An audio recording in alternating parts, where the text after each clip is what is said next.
Hi, everybody. Paul Sesnick here. On this recording, we're going to be talking about the idea that now means absolutely nothing to the ego. It has no concept of what now is. If I were to telephone you, call you up, and say to you, hey, so and so, what are you doing now?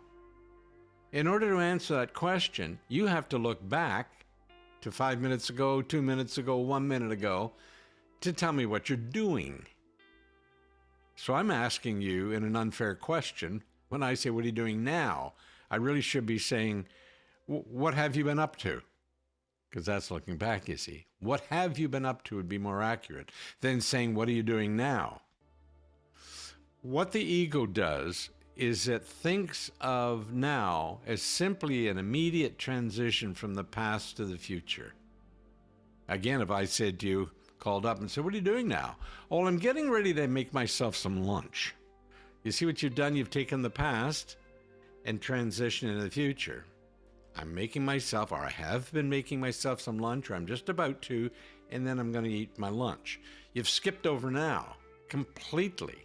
We all do that all the time. It's the way we think in the world until we begin to recognize that now actually has quite a different meaning to it. In this quote from A Course in Miracles, it says, the ego invests heavily in the past, and in the end, believes that the past is the only aspect of time that is meaningful. Its emphasis on guilt enables it to ensure its continuity by making the future like the past, and thus avoiding the present.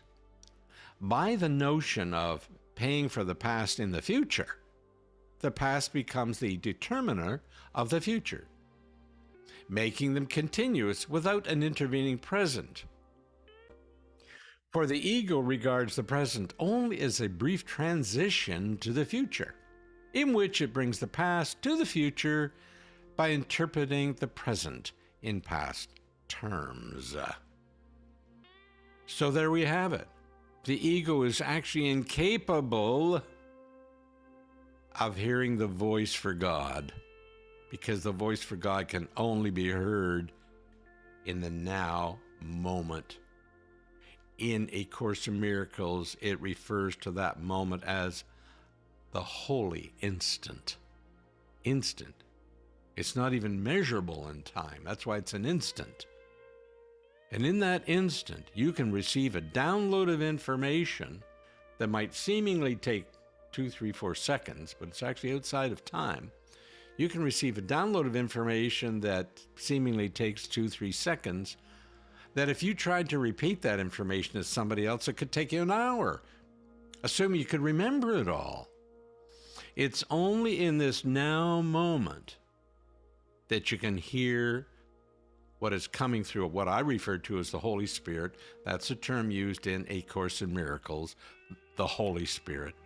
The Holy Spirit is the voice in your head that speaks to you on behalf of God, because the Holy Spirit knows the mind of God and also knows your thinking in your state of separation from God.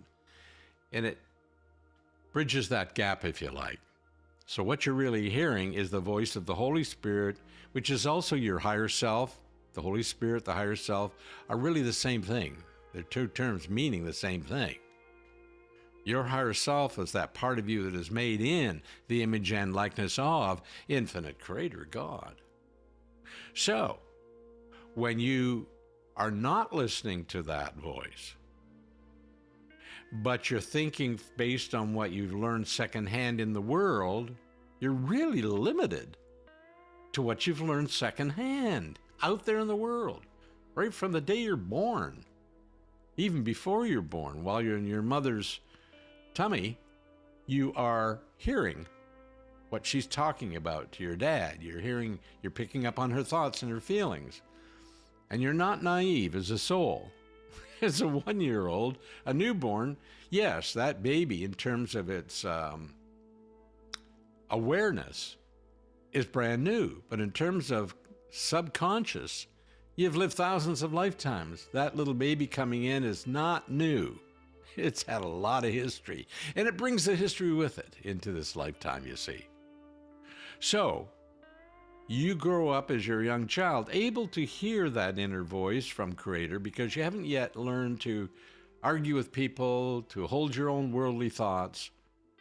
But all of those thoughts that you've learned from the outside world growing up, the culture you're in, the religion if your family has one, whatever you've learned in school, the idea of your country and how it sees itself in the rest of the world, what you've learned in terms of a career, you're growing up with your family, all of these things that you learn externally are all past memories. If you think of anything you have learned outside of yourself, anything, it happened in the past.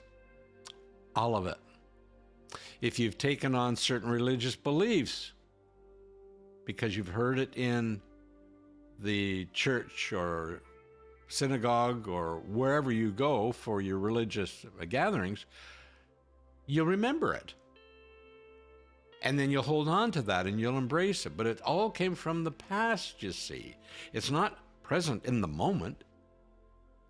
In the present moment is the only time you can hear the voice of God, the voice of higher consciousness speaking to you in a very realistic way, guiding you through your intuitiveness, reaching you at night while you're sleeping, because it's only the body that sleeps. The mind does not sleep. The soul, rather, does not sleep. The body needs its rest. It's been working hard. The soul creates 24 hours a day non-stop. So while the body is resting, that's the time when you can communicate and do communicate with spiritual guides, the angelic realm, and so on, and people you've known and do know on the other side of the veil. All of that happens while the physical body is sleeping.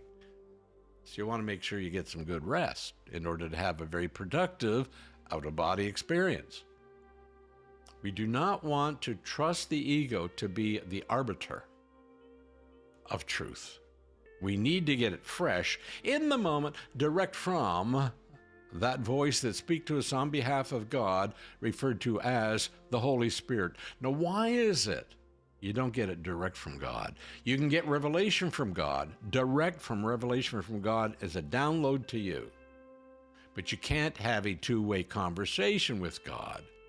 You can pray, but the answers come either in downloaded information, but especially from spiritual guides, and the angelic realm especially, and other beings that are able to know your way of thinking. Now, why is it that God cannot understand the problems you have, the dilemmas you're in?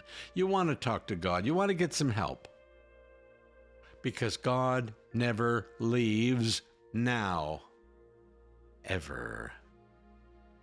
God does not judge you.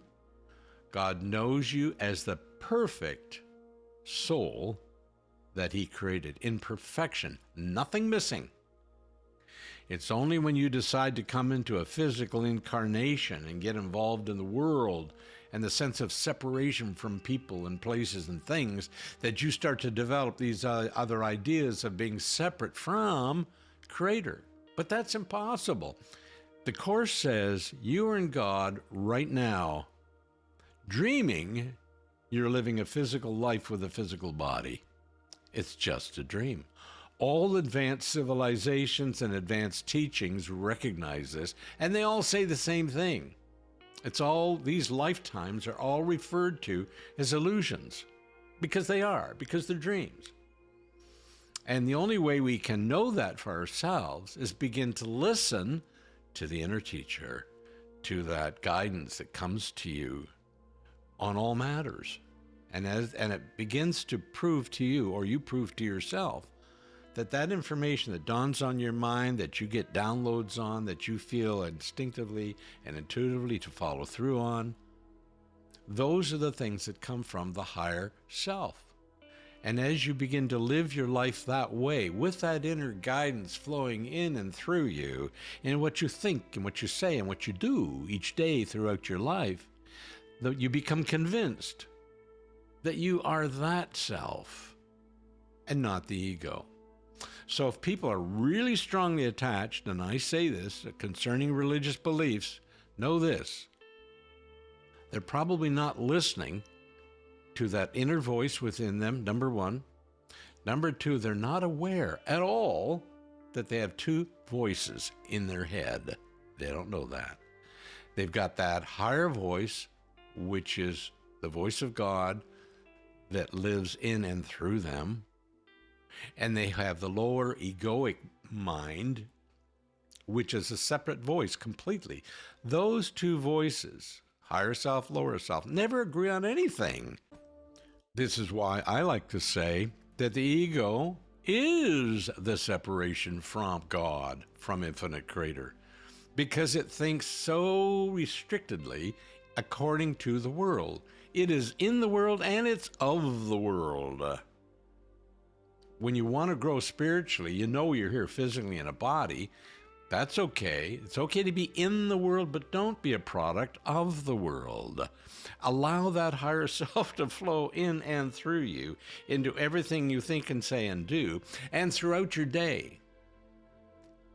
When you do something that's not in the best interest of others or yourself, and you're not coming from a place of love, but judgment of some sort, self-correct it. Ask, in whatever terms you do, through prayer, through whatever, ask God to help you to see that negative situation in a much more loving way. We should be doing this all day long, which would mean probably hundreds of times through the day, especially if you're working in an environment with a lot of people and a lot of emotions all over the place, where you want to correct your thinking so you always come back to a place of love. Why? Because God is love. Therefore, so are you. That's how simple it is. God is full on love all the time, 100%. Not even for a second does he stop loving you in order to judge you for something you think you've done wrong. If God were to ever stop love and extending love for a second, everything would cease to exist. The entire universe, all the people, all of nature would be gone in a heartbeat, because it is God that sustains you. And God does this from a continuous, non-stop flow of love. Thank you, everybody, for listening. Hope you have a wonderful day, and see you on the next video. Bye-bye.